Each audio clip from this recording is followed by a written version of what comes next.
Чүйдөгү үйлөрдүн биринен тоноочулар кирип 80 жаштагы абышканы байлап, акчасын алып кетишкен. Каракчылыкты уюштурууга жабырлануучунун мурдагы кайын журту шектелүүдө. Окуя жекшемби түнү Ысык Ата районунун Котовская айылында болгон. Сейфтен 165 000 сом жана уюлдук телефон алып кеткен деген шек менен 30 жана 47 жаштагы 3 киши кармалды.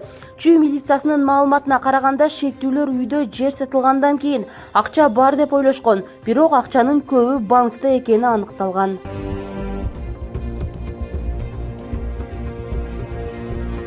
Экинчиси, мына тейлөө кызматтары боюнча сөздөр аябай көп, элде нааразычылыктар көп. Мына айрыкча Алмаз Акун ушу министрлер кабинетине чоң мындай сын пикирлер. Эл нааразы. Жогорку кеңеште Минкаптын бир катар ишине сын айтылды.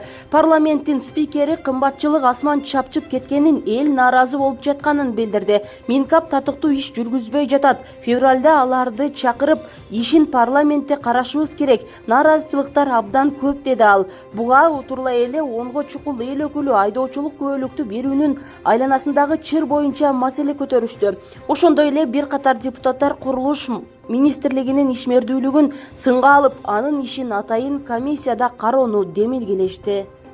Дүйнөлүк чоң ири борборлордон да ашып кетти. Баалар аябай кымбат. Эл аябай нааразы буга. Министрлер кабинети татыктуу иш алып барбай жатат бул боюнча. Министрлер кабинетин биз мына атайын ушул февраль айына чакырып, ушул маселелер боюнча биз парламентте карап угушубуз керек. Элдин үнүн ушул жерде биз ачык талкуулашыбыз керек. Нааразычылыктар аябай көп бүгүнкү күндө. Үчүнчү маселе мына курулуш тармагы боюнча. Эң туура айтты. Мына Акыл Тогузбаевич маселени кабыргасынан коюп атат. Себеп дегенде биздин дарегибизге бир топ өлкөдөгү курулуш компанияларынын жетекчилери кайрылып атат. Чөнтөкчүнүн окуучунун телефонун кымырып жатканын видеого түшүп калган.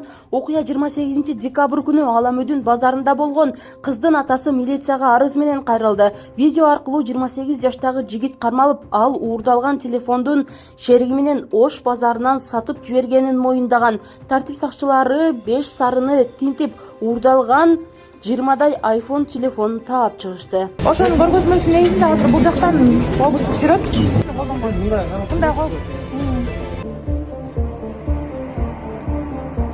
Абадан акча жасашкан УКМК сот кызматкерлерин коррупцияга айыптап, иш үстүнөн кармады. Атайын кызматтын маалыматына караганда, алар документтерди жасалмалап, ишке жок эле адамды орноштуруп, ошолордун айынан маяны алып келишкен. 3 киши убактылуу кармоочу жайга киргизилди.